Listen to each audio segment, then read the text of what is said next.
retornant a les varietats tradicionals valencianes mitjançant la divulgació i el consum.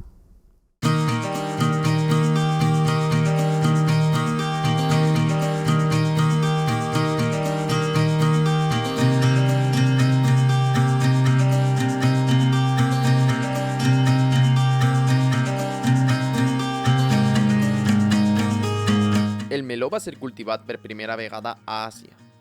Els melons blancs i grocs són els més primerencs, per la qual cosa també se'ls coneix com melons calents. Aquesta varietat, recuperada a la ribera, es caracteritza per tindre unes ratlles verdes fosques en la pell, que poden anar des del peduncle fins a la base.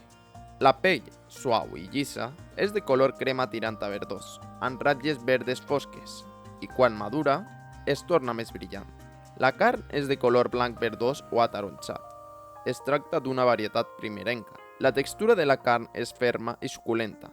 El sabor dolç i melós el fa ideal per a menjar de postres, però també es pot utilitzar en amanides o sopes fredes amb herba sana o menta.